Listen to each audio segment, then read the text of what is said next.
Salve, salve, salve, salve, salve, salve, salve, salve, salve! Seja muito bem-vindo, seja muito bem-vinda a mais uma aula do nosso curso de eletromagnetismo.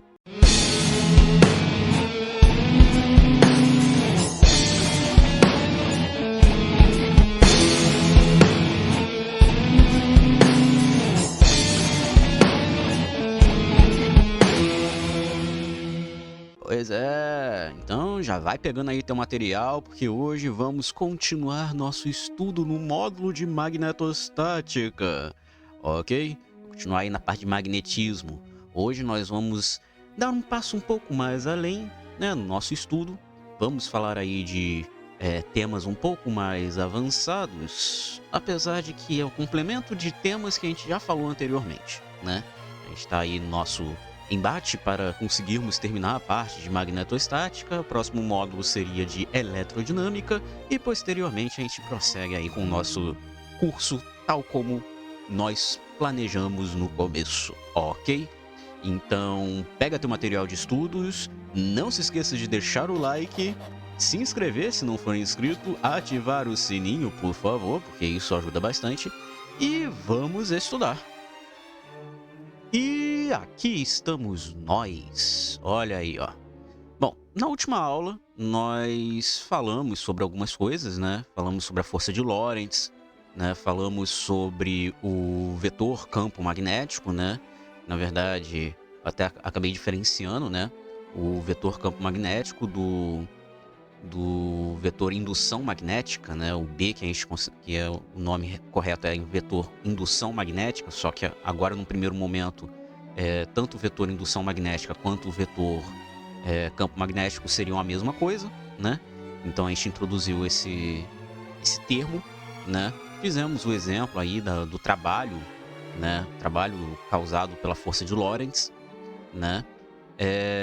Falei sobre a regra da mão direita, como é que se utiliza a regra da mão direita, enfim. Falamos sobre bastante coisa na última aula. Geralmente, o que a gente estuda no ensino médio consegue ir até mais ou menos ali. Vai um pouquinho mais além, né? Acaba falando sobre a lei de Biot-Savart, que a gente vai falar isso posteriormente aqui no curso. Fala um pouquinho ali sobre lei de Ampère e tudo mais, mas assim, no ensino médio não entra tanto a fundo quanto deveria se entrar, né? Então, como esse curso ele abrange também o pessoal do ensino superior, então a gente vai aí prosseguir o nosso estudo, tá?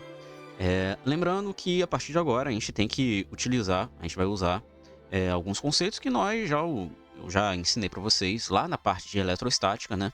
E durante as lives também, ok? Falar em lives, eu faço live toda sexta, sábado e domingo, tá? Sendo que sábado e domingo são lives de gameplay, né? Se você quer espairecer um pouco e tudo mais, a gente tem aí a nossa gameplayzinha todo sábado e domingo às 14 horas, né? E sexta-feira às 18 horas, que são lives voltadas justamente para a divulgação científica. Às vezes tem alguma gameplayzinha ali no meio, mas geralmente são gameplays voltadas justamente para o conhecimento, tá? Então, se quiser também participar aí das lives das 18, eu também tiro essas dúvidas aí se você tiver, ok? Então, dito isso, bora lá. Na última live eu acabei terminando com essa pergunta, né? Eu deixei essa pergunta no ar para poder ser respondida agora, né? A gente vai responder agora nesse vídeo, né? Nessa aula. A pergunta é o seguinte: o que acontece com a energia cinética de uma partícula carregada num campo puramente magnético? Vamos relembrar o que eu falei da última aula, né? Nesse exemplo, que é o seguinte: a gente calculou qual é o trabalho realizado pela força de Lorentz, né? Então nós temos uma certa partícula, né, de carga Q, ela se move ao longo do espaço e essa tem um certo deslocamento dl, um certo intervalo de tempo dt, né?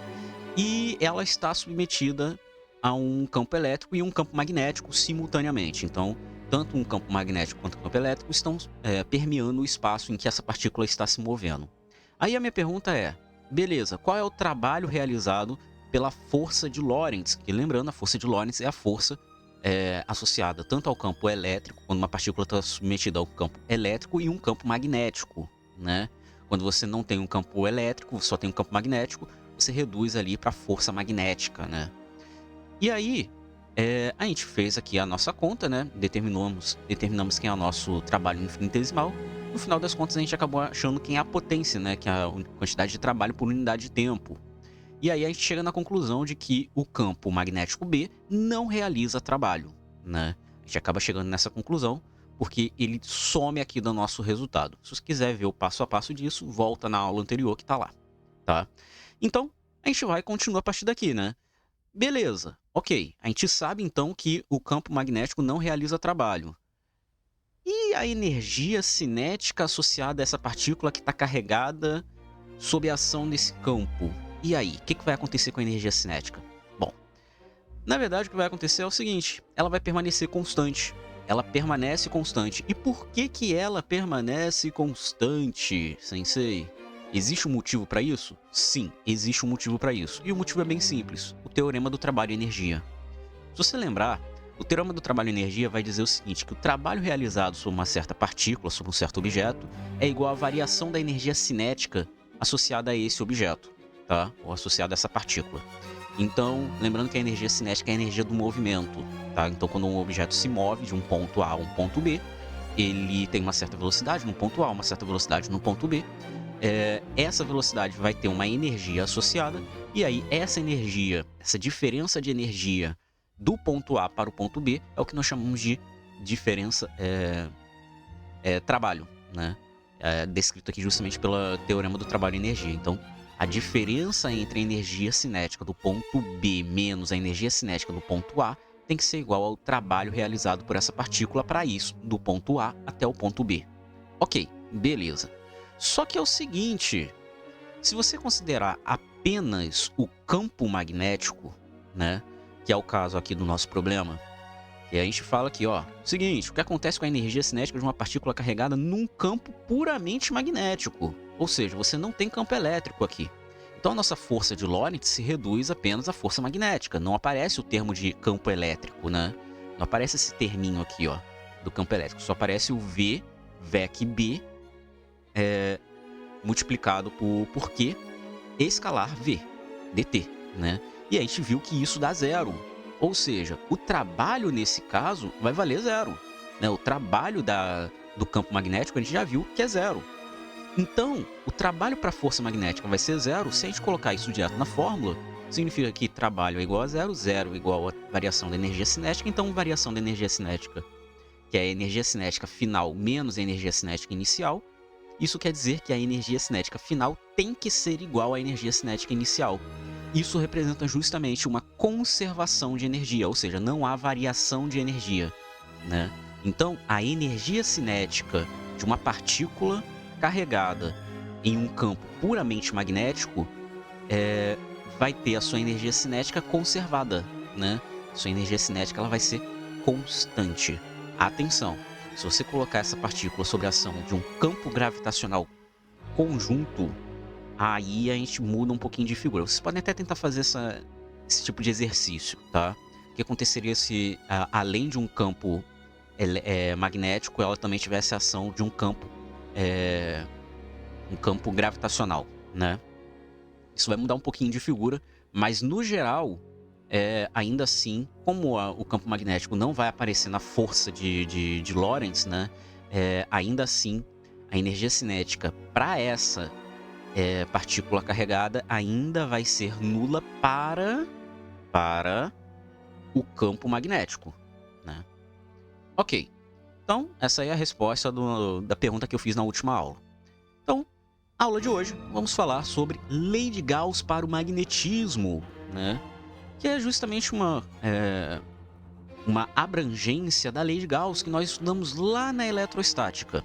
Para quem não lembra, a lei de Gauss da eletrostática ela vai descrever justamente as chamadas linhas de fluxo de campo elétrico sobre uma certa superfície. Eu tenho uma certa superfície, um certo objeto com um volume V, eu gero uma superfície ao redor desse objeto, que é o que a gente chama de superfície gaussiana, faz com que o campo elétrico passe por essa superfície e calcula qual é o fluxo de campo elétrico que passa por essa superfície. Para quem não lembra, é só voltar na aula que eu falo sobre lei de Gauss, né? Na verdade, não é só uma aula, são várias aulas que eu falo sobre lei de Gauss. Ok, Então, tal qual na eletrostática, podemos definir uma certa superfície e a colocamos imersa, aqui eu botei imersa entre aspas, tá? Em um campo magnético B. Então, nós temos aqui exatamente isso. Nós temos aqui a nossa superfície S, tá? E nós temos um campo uniforme B, tá? E aí nós fazemos esse campo uniforme passar por essa superfície S. Ok. O fluxo do campo B sobre a superfície será dado por... Bom, se eu quero saber quem é o fluxo sobre essa superfície, isso aqui a gente já sabe, nada mais é do que a quantidade de campo passando por uma certa unidade de área infinitesimal perpendicular, né?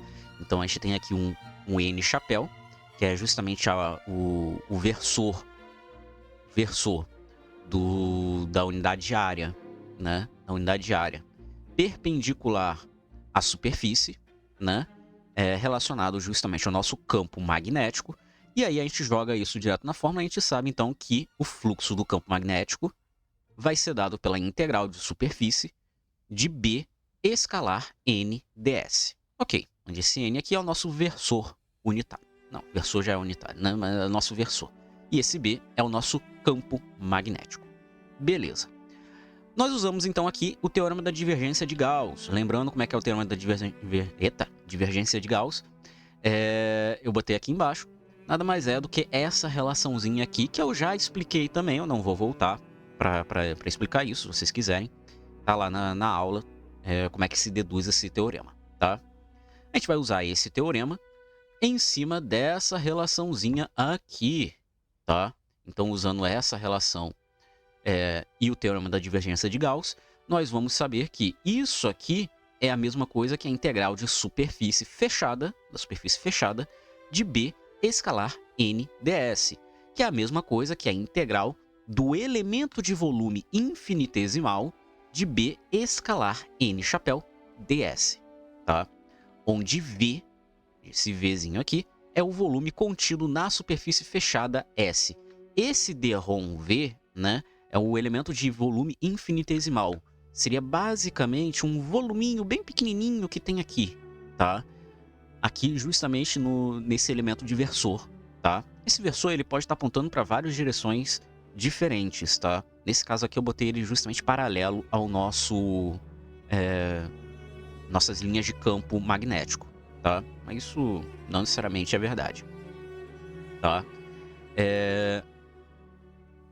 Como não existem monopolos magnéticos, isso é uma coisa que a gente já viu, né? Eu expliquei isso nas aulas anteriores, que não existem monopolos magnéticos. Você nunca vai encontrar apenas um polo norte separado do polo sul. Sempre você vai ter um polo norte e um polo sul, um polo norte e um polo sul.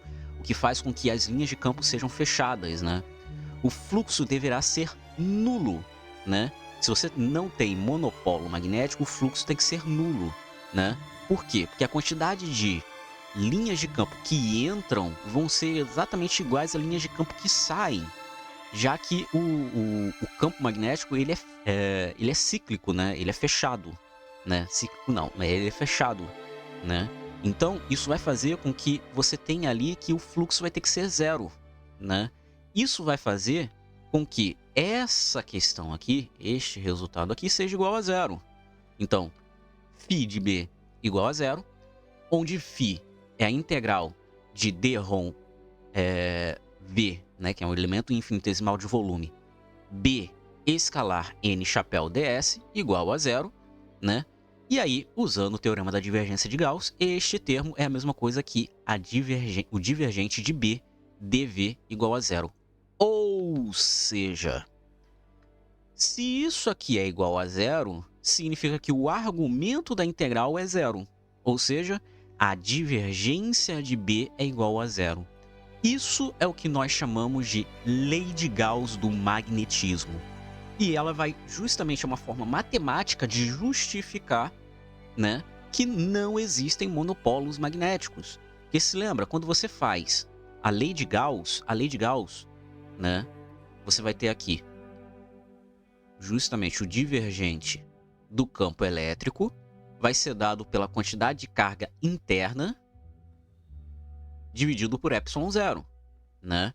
Ou seja, você tem aqui a quantidade de carga do nosso objeto. Mas quando você analisa para um campo magnético, você sempre vai ter polo norte, polo sul, polo norte, polo sul, polo norte, polo sul. Inclusive aqui, essa superfície aqui, o polo norte e o polo sul vão se realinhar, né? Das moléculas aqui. Então o que vai acontecer é justamente isso. Como ele vai se realinhar, você vai ter um polo norte e um polo sul, só que vai ter o fluxo de entrada e o fluxo de saída vai ser exatamente igual. Isso justifica por que é zero, né? Então, isso aqui é o que vai acontecer. Já que não existem monopolos magnéticos, isso aqui iria a zero, e aí isso aqui faz sentido, né? No lugar de E vira B, e no lugar de Q sobre ε0 vai virar zero. Então, exatamente igual à lei de Gauss da eletrostática. A única diferença é que você vai ter ali justamente o nosso valor igual a zero, né? Porque não existem monopolos magnéticos, né? Isso que é muito importante de se lembrar. Ok. Beleza, Sensei. E aí? Bom, isso é a lei de Gauss do magnetismo. Se quiser, depois a gente faz aí um exercíciozinho falando sobre isso, né? Bota aí nos comentários se você quer que eu bote um exercício sobre a lei de Gauss do magnetismo. Mas vamos falar agora sobre a força magnética sobre uma corrente. Como assim, Sensei? Bom, quando a gente fez o cálculo da força de Lorentz, a gente usou apenas uma única carga, né? Essa carga estaria sob a ação de um campo magnético B, ou sobre um campo elétrico e um campo magnético, né? Mas era uma carga. Mas o que acontece quando você tem um conjunto de cargas ordenados, né? Por exemplo, uma corrente, né? Nesse caso, como seria a força para um conjunto de cargas em movimento? Para isso, a gente vai ter que definir uma nova grandeza. A grandeza que nós vamos definir é a chamada densidade de corrente, e ela vai ser representada pela letra J, tá? Pela letra J. Então, nós definimos a densidade de corrente. E essa densidade de corrente vai ser dada por menos N, E, esse símbolozinho aqui, que é o símbolo de média, V, tá? O que é cada um desses termos? J, como eu falei, é a densidade de corrente. N é o número de portadores de carga. O que é o número de portadores de carga? O número de portadores de carga nada mais é do que a quantidade de partículas carregadas que você está trabalhando no seu sistema. Então, por exemplo, você tem um fio condutor, e aí você quer saber quantos elétrons, né? No caso ali são os elétrons, que são os portadores de carga. Você faz os elétrons correrem ali naquele fio. Então, N seria o número de elétrons que você está contando naquele fio que estão se movimentando, tá? Então, N é o número de portadores de carga. O E nada mais é do que a carga fundamental, tá? É o valor da carga que você está trabalhando dos seus portadores de carga. Atenção! Em geral, os portadores de carga são os elétrons, mas isso nem sempre é verdade. Às vezes você pode ter o portador de carga como um próton, tá? E até por isso que aparece um sinal de menos aqui na frente, tá? Justamente por conta disso, tá? Dependendo do portador de carga que você está trabalhando, esse sinal de menos aqui vai acabar alterando qual é o sentido dessa corrente, né? Então, o sinal de menos está aqui justamente para justificar esse sentido de corrente, tá? A gente vai ver isso mais para frente em eletrodinâmica sobre o sentido da corrente, né? Que vai ser muito importante para a gente fazer problemas de eletrodinâmica. E V, né? Que é a velocidade média dos portadores, ou seja, eu quero saber qual é a velocidade que essas cargas carregadas se movem dentro de um condutor, tá? Então, por exemplo, eu tenho ali um pedaço de fio, e aí eu estou fazendo com que nesse pedaço de fio passe as cargas elétricas, no caso os elétrons. Esses elétrons vão passar, uma certa quantidade de elétrons vai passar, uma certa velocidade. Só que o que acontece é o seguinte, você não pode chegar e contabilizar uma velocidade para todo mundo. Você, na verdade, tem uma média de velocidades, porque cada portador de carga teria uma velocidade própria. Muito próximas uma da outra, é claro. Mas, ainda assim, são velocidades diferentes. Então, você tem, na verdade, uma velocidade média. O que aparece ali é uma velocidade média, tá? Então, aqui você já tem uma coisinha bem diferente do natural, né? E aí, essa densidade de corrente vai nos ajudar a calcular a força magnética sobre uma corrente.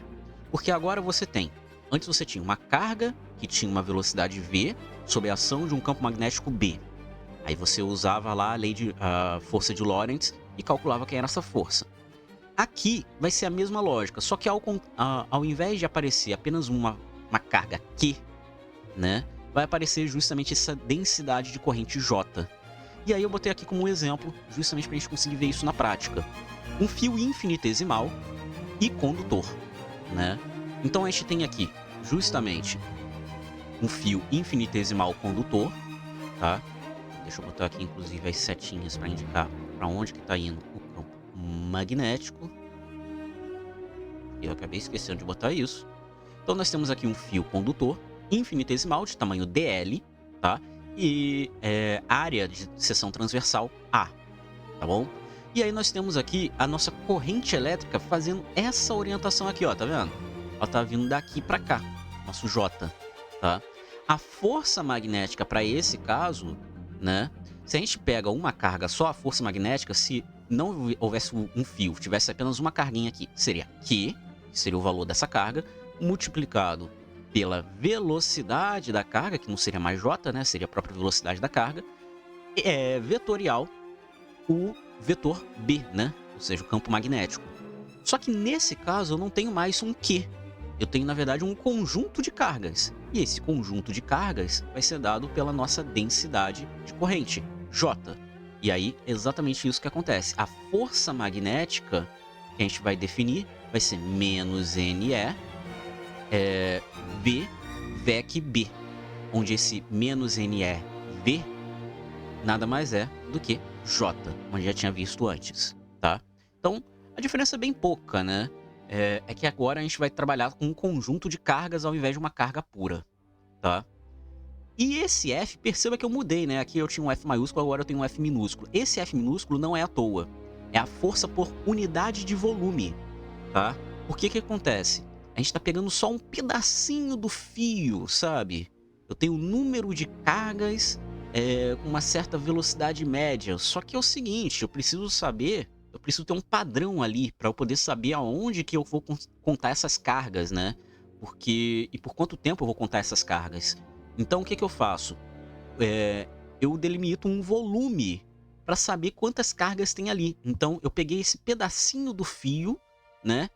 E aí eu quero saber quantas cargas tem aqui que se movem com aquela velocidade média, né? Então você tem exatamente isso. Esse F vai ser a nossa força magnética por unidade de volume. Então quem é a força total? A força total vai ser dada por uma dF, que vai ser exercida sobre os elétrons livres nesse caso, tá? Já que a gente está considerando aqui um fio condutor. Contidos num elemento de volume AdL, né? Onde A, isso aqui é um cilindro, né? A é a área da seção transversal e dl é justamente esse tamanho aqui. Você pode representar como um vetor, né? Vai ser um vetor infinitesimal de deslocamento, né? É o deslocamento, ele sai desse ponto aqui e chega nesse ponto aqui. Então você pode representar como um vetor dl, tá? Não é tão inviável assim. E aí, o que vai acontecer aqui é que essa df vai ser F mag, né? Essa Fzinha mag, vezes o nosso elemento de volume infinitesimal, né? Porque, como isso aqui é uma força por unidade de volume, basta você multiplicar por um volume para ficar só com a força, né? Então é isso que a gente faz, multiplica pelo volume, que é a AdL, né?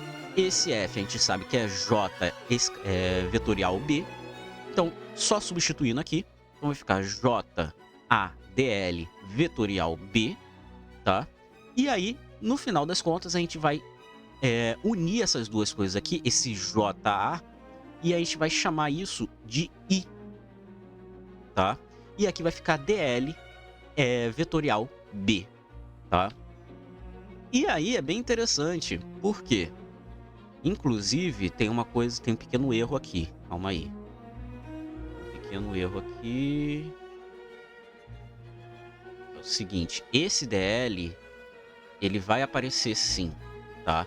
Mas ele vai aparecer como consequência do J, tá? Que é justamente esse deslocamento aqui. Mas tá certo, tá? O DL ainda assim é esse tamanho infinitesimal, só que ele vira um vetor por conta desse J, tá? Esse J tem orientação. O DL originalmente não teria, mas como você joga, associa esse J, o módulo desse J com esse A, né? Ou seja, você quer saber quantas partículas carregadas passam por uma certa área, né? Você define o que você chama de corrente. E esse DL, ele vira um vetor, né? Que é o vetor deslocamento. Então, é o vetor deslocamento vetorial B, tá? Então, esse aqui é o nosso DF, onde IDL é o que a gente chama de elemento de corrente, tá? Então, esse termo todo aqui, ó, é o que nós chamamos de elemento de corrente. Ok, sensei. E aí? Bom, é isso. Um fio condutor é isso. A gente pode falar um pouquinho mais pra frente sobre outras coisas, inclusive a gente vai falar sobre a lei de Biot-Savart, que tem relação com isso daqui também, tá? Mas agora a gente vai para um segundo exemplo, que é num circuito fechado. Perceba que ali eu peguei um pedaço de fio infinitesimal. Mas o que acontece se ao invés de ser um pedaço de fio infinitesimal, eu tiver uma espira, né? Eu tiver um aro, por exemplo, sei lá, pego um arame, faço um retângulo ou um quadrado com ele, tá? Esse arame, ele é condutor, faço passar uma corrente elétrica ali, sei lá, tem uma pilha ali conectada, alguma coisa assim, e faço com que esse aparato esteja submetido a um campo magnético. O que vai acontecer, né? Perceba que esse aparato, ele vai ser um circuito fechado, né? Você vai representar isso como um circuito fechado. Por quê? Porque não tem começo, não tem fim, né? É fechadinho, né? É uma curva fechada. E aí é o que acontece aqui. Como o circuito é fechado, a gente vai integrar esse DF sobre uma superfície fechada, tá? Então, a gente tem aqui o nosso DF, que é a nossa força magnética, né? E aí agora, ao invés da gente pegar um pedacinho só, né? Esse pedacinho só aqui, por exemplo, a gente vai pegar todo o circuito. Então a gente vai integrar sobre toda essa circunferência, sobre todo esse aparato aqui, tá? Então a nossa força magnética vai ser igual a integral fechada sobre o caminho, né, de DF, onde esse DF é IDL VEC B. Ok, e aí, sensei? Bom, inclusive a gente pode fazer isso aqui um pouquinho até diferente, porque aqui, ó, a gente pode inverter. Isso aqui tem como inverter. Isso é a mesma coisa que B VEC DL.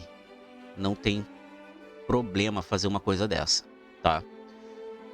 Só pra ficar um pouco mais bonitinho, mas assim também dá certo, tá bom? Ok, sensei, e aí? Bom, isso aqui é a força magnética, tá? Sobre um circuito fechado. Só que a gente tem algumas considerações. A primeira consideração é o seguinte. Esse B vai influenciar a resposta, tá? Se esse B ele é uniforme, o que quer dizer que o B é uniforme? Quer dizer que o campo magnético ele é constante ao longo do tempo. Ele não varia, ele não tem componentes, tá? Variando ao longo do tempo. Então, se o campo magnético ele é constante, ou seja, ele é uniforme, a força magnética sobre um circuito fechado é zero. E por que isso acontece? Bom, vamos ver aqui. A gente pegou aqui essa espira, colocamos aqui o nosso eixo de referência, botamos o campo magnético indo na direção Y, o chapéu, tá? A gente fez aqui a espira sobre o plano YZ, e aí, pela regra da mão direita, se a corrente está apontando para cá, você tem um campo magnético para cá, você vai ter duas forças, você vai ter as forças aqui associadas. As forças, tanto aqui quanto aqui, são zero. Por quê? Porque elas estão paralelas ao vetor campo magnético, né? Se elas estão paralelas ao vetor campo magnético, isso significa que as forças se anulam, então as forças são zero, então assim, não precisa, né? É só você lembrar justamente da força de Lorentz, né? A força de Lorentz vai indicar justamente isso, né? Como é um produto vetorial, se as duas são paralelas entre si, você vai encontrar ali o resultado igual a zero, tá? Então, não tem forças devido ao paralelismo aqui. Entretanto, F1 e F2 existem, né? Vai existir uma força nessa parte aqui e uma força existindo nessa parte aqui. Por quê? Porque aqui você vai ter justamente a corrente sendo perpendicular ao campo magnético, tá?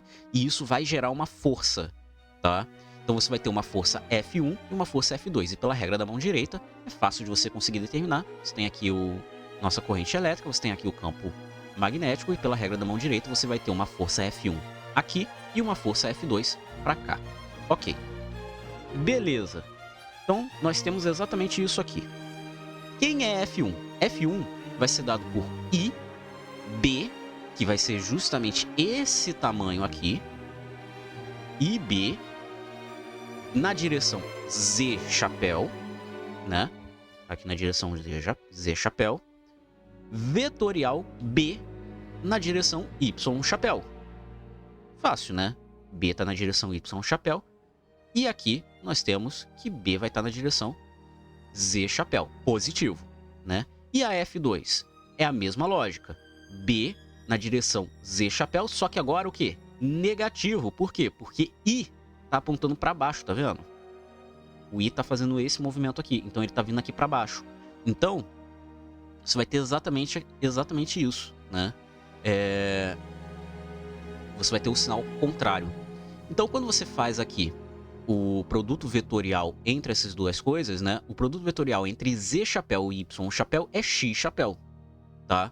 E aí, como eu falei, está aqui apontando no sentido menos X chapéu, né? É exatamente isso que a gente consegue observar aqui, ó. Olha só que interessante. Menos X chapéu, exatamente, tá vendo? Aqui é o sinal de menos, né? Pra cá tá X chapéu negativo. Então, F1 tá apontando na direção X chapéu, negativo. E F2? F2 vai estar apontando na direção X chapéu, positivo, né? E aí você vai conseguir ver exatamente isso. A força resultante é a soma das forças que atuam sobre o corpo, né? Então, se você somar F1 mais F2, mais essa força que são zero, a força total que atua sobre esse corpo vai ser zero. Ou seja, a força magnética que atua sobre um circuito fechado, sob a ação de um campo magnético uniforme, é nulo, tá? Se o campo magnético não for uniforme, o que acontece, Sensei? Se o campo magnético não for uniforme, aí você vai ter que trabalhar mais a fundo, porque este resultado aqui não vai ser zero, tá? Aí você teria que ver qual é o valor desse B aqui. Esse B aqui é o que vai mudar tudo nessa brincadeira, beleza? Ok. E aí, Sensei? Bom, é isso, né? Só que eu vou deixar uma pergunta aqui para a próxima aula, né? Que é o seguinte: qual é o torque resultante para essa situação? Porque é o seguinte, se a gente tem um campo magnético que está atuando sobre um circuito fechado e a gente viu que tem forças associadas a esse circuito fechado, você pode notar que tem uma força para cá e uma força para cá. O que vai acontecer com essa espira aqui? Ela vai girar, né? Ela vai ter um torque, ela vai girar. Então eu quero saber, e eu vou deixar isso para que você tente fazer aí por você mesmo, e aí na próxima aula eu vou dar a resposta para isso aqui, qual é o torque resultante para esse problema aqui, tá? E aí é bem interessante que a gente vai entrar mais a fundo na definição de momento magnético. Finalmente a gente vai falar de momento magnético muito mais proeminente, ok? Então é isso, fica aí a questão e tentem responder, beleza? E é isso. E aí, gostou da nossa aula? Curtiu? Bom, a aula foi, como eu disse, as aulas de magnetostática estão sendo bem curtinhas, estou sendo bem sucinto nessas aulas, né? Para que a gente não tenha tanta coisa para trabalhar, apesar de o conteúdo ser um pouco mais denso, ok? Então, dito isso, por favor, não se esqueça de deixar o like, se inscreve se não for inscrito, ativa o sininho para não perder nada, considere se tornar membro aqui do canal, você tem acesso ao conteúdo antecipado além de outras mordomias, como por exemplo a solução das listas de exercícios, inclusive já estou preparando a primeira, hein? Um valeu demais também ajuda, ok? Hypem o vídeo, isso ajuda bastante, porque o YouTube recomenda para mais pessoas, beleza? Dito isso, não se esqueça de comentar aí, se você tiver alguma dúvida, compartilha com os amigos, tamo junto, bons estudos e até!